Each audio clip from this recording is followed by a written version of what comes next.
स्कंद माता व्रत कथा 10 मिनट। नवरात्रि के 5वें दिन मां स्कंद माता की पूजा की जाती है।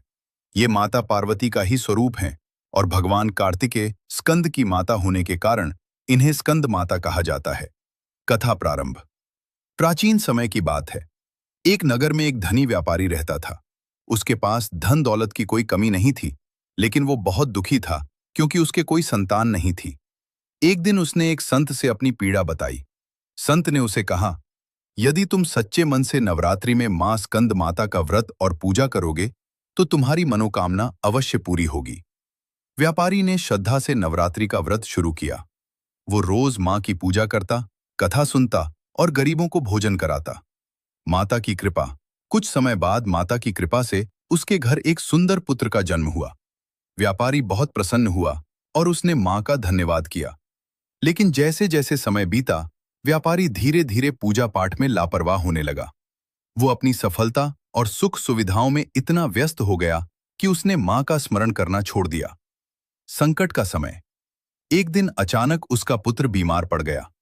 उसने कई वैद्य और हकीमों से इलाज कराया, लेकिन कोई फायदा नहीं हुआ। तभी उसे संत की बात याद आई। वो तुरंत मां स्कंद माता के मंदिर गया और रोते हुए बोला, हे मां, मुझसे भूल हो गई। मैंने आपकी भक्ति छोड़ दी। कृपया मेरे पुत्र को बचा लो।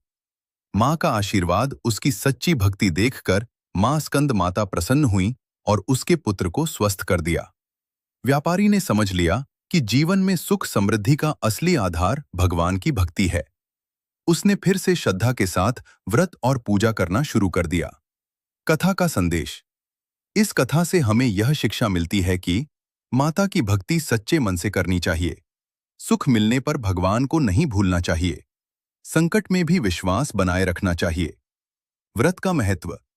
मां स्कंद माता की पूजा से संतान सुख मिलता है। घर में सुख शांति और समृद्धि आती है। मन के सभी कष्ट दूर होते हैं। समापन मंत्र। या देवी सर्वभूतेषु मातृरूपेण संस्थिता। नमस्तस्यै नमस्तस्यै नमस्तस्यै नमो नमः।